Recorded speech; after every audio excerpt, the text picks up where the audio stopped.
Que Dios te bendiga. Estamos llegando ya al final de la primera parte de los mandamientos de la ley de Dios.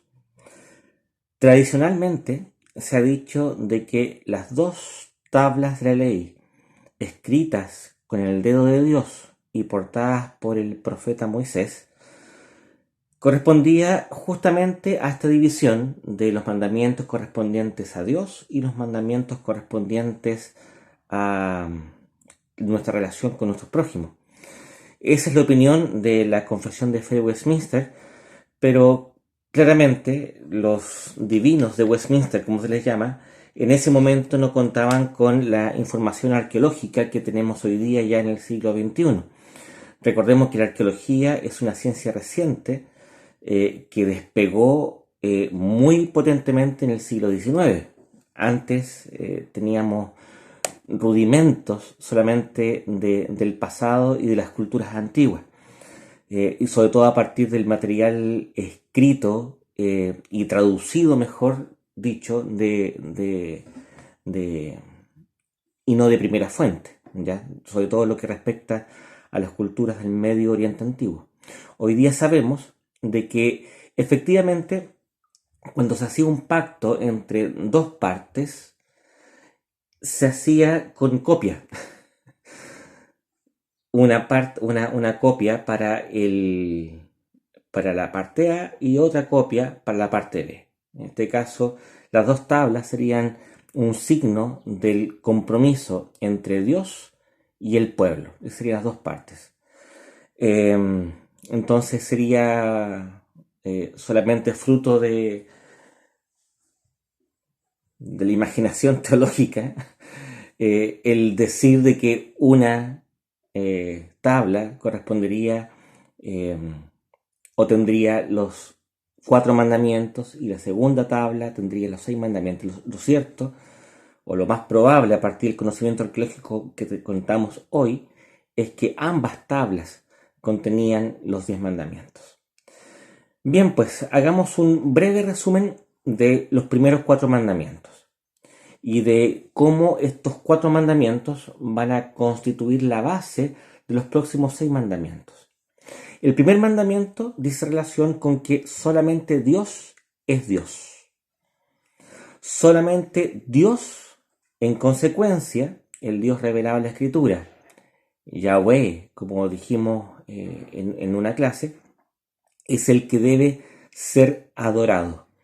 Cualquier tributo, veneración, tributación de honor a alguna criatura o algún ser imaginario al cual se le atribuya el rol de Dios es horrendo y pecaminoso. Y nosotros como cristianos, como creyentes, debemos no solamente huir de eso, sino que promover la adoración al Señor verdadero. Eso es interesante porque si ustedes se dan cuenta, lo que hemos hecho o lo que hace el Catecismo Mayor de Westminster es que habla en negativo y también en positivo. Dice lo que prohíbe y lo que manda.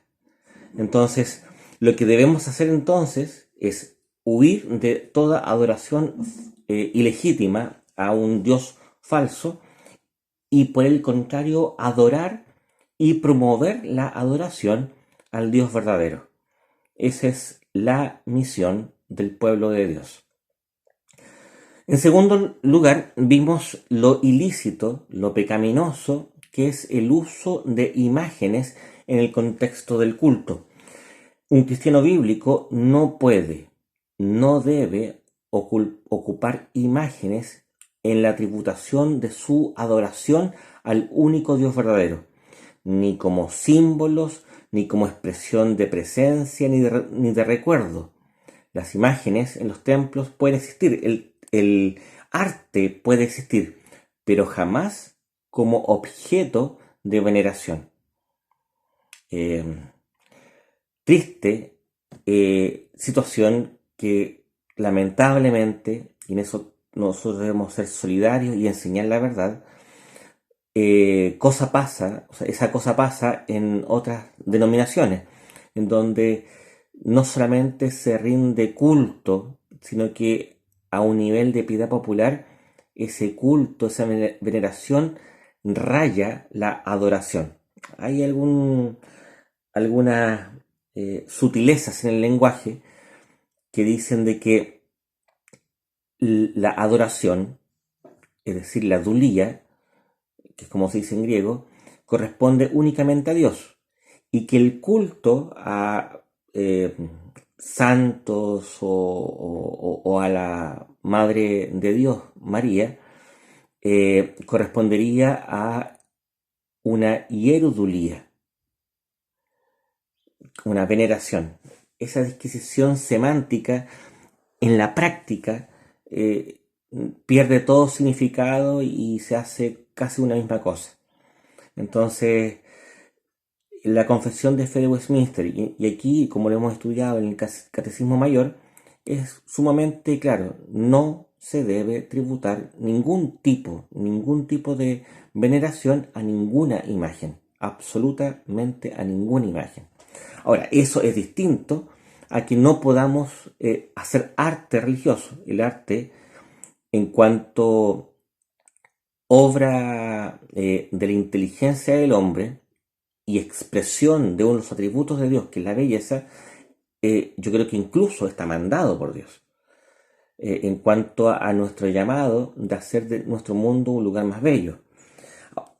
Ahora, es evidente, como acabo de decir, de que ese arte no debe ser ocupado en el sentido cultural. Yo no puedo venerar una imagen.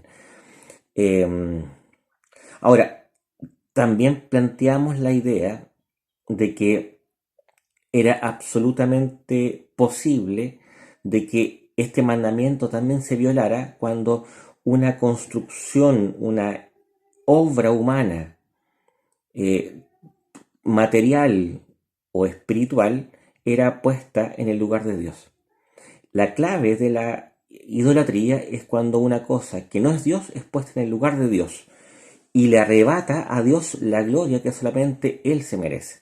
Entonces, perfectamente uno puede violar este mandamiento cuando pone una ideología, cuando pone una obra política, una obra económica, cuando pone la economía en el centro de toda la realidad humana, etcétera. Cuando algo que no es Dios ocupa el lugar de Dios, eso es idolatría. Tan burda y tan deleznable como la de la persona que se postra delante de una piedra. El tercer mandamiento dice relación con tomar el nombre de Dios en vano.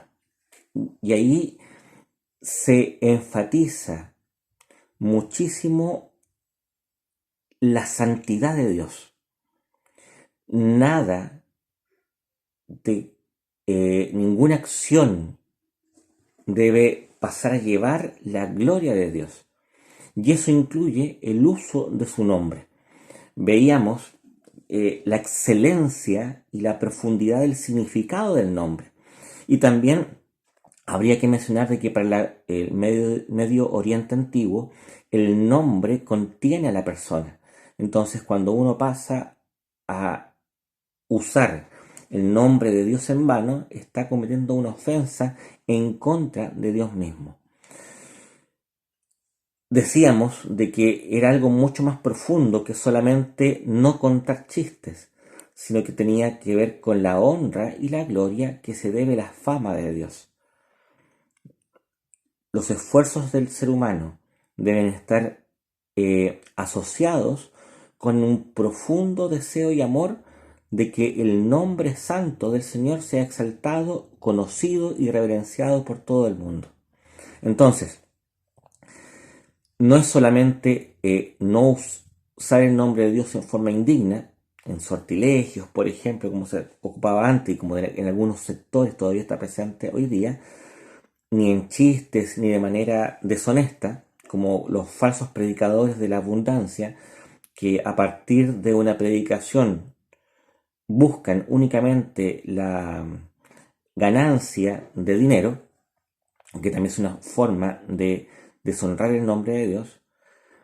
Lo que debemos hacer es glorificarlo, difundirlo, amarlo y procurar de que cada vez más personas tengan una relación personal e íntima con Dios, quien ha revelado su nombre y por lo tanto su misión en medio del mundo. Y el cuarto mandamiento, que fue el último que explicamos, decía relación con apartar un periodo de tiempo de forma exclusiva para la adoración de Dios y para el servicio misericordioso a los hermanos que son hechos a imagen y semejanza de Dios. No puede transarse eso con ninguna otra actividad. La obra de Dios es celebrada por el cuerpo de Cristo asociado en la iglesia eh, en un tiempo específico, que es el día de reposo, el Shabbat cristiano o el día domingo. Domingo, día del Señor.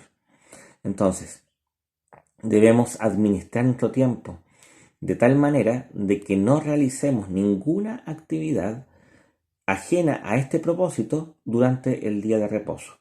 Eso incluye actividades que sean meramente deportivas o meramente de entretenimiento o incluso actividades de carácter social que no involucren a la obra de Dios en sí. Entonces yo no puedo dejar de ir al culto por ir a celebrar un cumpleaños, una casa de cumpleaños donde voy a estar todo el día ahí con gente riéndome, etc. Fantástico, es una actividad buena, pero el que desplace de tu tiempo, de la organización de tu tiempo, de las prioridades de tu vida al culto del Señor es algo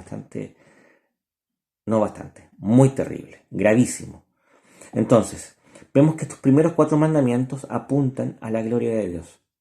¿Y por qué decía de que es tan importante considerar estos 4 mandamientos como el centro del decálogo? Porque sin estos 4 mandamientos, absolutamente queda sin base la obediencia a los otros 6. Había un filósofo en el siglo XX que planteaba que Dios había muerto y en consecuencia todo era posible.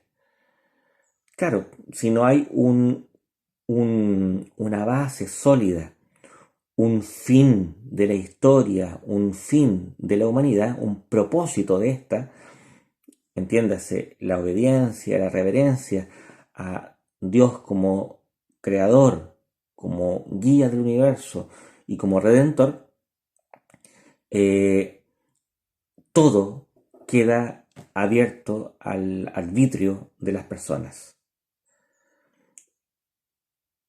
Cuando afirmamos la única deidad de Dios, ante la cual no puede asociarse ningún tipo de semejanza, cuando entendemos de que su nombre, perdón, que no se pueden hacer representaciones de él, porque él supera toda categoría, de que no debemos tomar su nombre en vano y que tenemos que guardar para adorarlo colectivamente un día de la semana, estamos afirmando de que Dios existe y que por tanto todas mis actividades deben estar normadas por la satisfacción de su voluntad. Por eso los próximos 6 mandamientos apuntan a los hermanos. Porque una persona que ama a Dios no puede amarlo honestamente si no cumple los próximos 6 mandamientos. Es absurdo. Es absurdo. Es como decir, mi amor, yo soy fiel a ti, pero ando echándole el ojo, como dice la NBI, a cuánta mujer conozco en el camino. ¿Te das cuenta? Yo no puedo decir que amo a alguien cuando le soy infiel, de cualquier forma. Eh, de alguna manera, los 6 mandamientos son la evidencia de la verdad, de la obediencia de los primeros 4 mandamientos. Entonces, valga este paréntesis hasta acá y para que tengamos claro el propósito y el del orden de los mandamientos. Los mandamientos tienen un orden de alguna forma jerárquico. Por eso que decíamos de que todos los mandamientos decían relación con el primer mandamiento. Ejemplo, el codiciar algo que no es mío es poner algo que no es Dios en el centro de mi deseo. ¿Te das cuenta como el 10.º mandamiento dice relación directa con la adoración exclusiva a Dios, la propiedad total de mi corazón a Dios? Entonces, bueno, eso quería hacer el día de hoy, que ustedes tuviesen en cuenta ese elemento y que repasaran lo estudiado hasta el momento, para que ya mañana veamos los 6 mandamientos relativos a nuestra responsabilidad y amor hacia nuestros semejantes. Vamos a orar para que el Señor nos sea animando a una santa obediencia de su voluntad. Oremos. Bendito Padre Celestial, queremos adorarte porque solamente tú, Señor, eres digno de toda adoración. Solamente tú eres Dios y no hay nada ni nadie que se te pueda comparar. Nuestro corazón se rinde solamente ante ti y rechaza cualquier otro culto a cualquier criatura, porque sabemos que incluso los mejores entre nosotros están llenos de pecado y no pueden ser comparados en absoluto con tu santidad.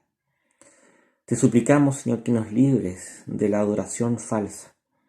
Te suplicamos, Señor, que limpien nuestros labios para que puedan pronunciar tu nombre santamente, así como lo hiciste con el profeta Isaías. Señor, pon un carbón encendido en nuestra boca para poder proclamar con santidad tu palabra y la gloria de tu nombre. También te pedimos, Señor, de que cada día nos des mayor pasión, mayor deseo de guardar santo el día de reposo. Danos más sed de estudiar tu palabra, de orar, de tener momentos de intimidad contigo. Ayúdanos, Señor, para que de verdad reconozcamos en el día domingo el día que es llamado por tu palabra como delicia y podamos de verdad, Señor, disfrutar y crecer en la alabanza durante ese día, para que de ese día, Señor, emane como un reflejo la alabanza que llena cada una de nuestras horas. Te suplicamos, Padre, que tú nos bendigas con la presencia actuante, activa y transformadora de tu Espíritu Santo, quien nos aliente para que hagamos, cumplamos, obedezcamos alegremente tus mandamientos, con alegría y con sencillez de corazón. Bendícenos, Señor. Gracias, Padre, por tus mandamientos, porque gracias a ellos podemos conocer tu carácter y podemos reconocernos necesitados de tu misericordia. Gracias, Dios. En el nombre de Jesús, nuestro Señor y Salvador. Amén. Que el Señor te siga animando.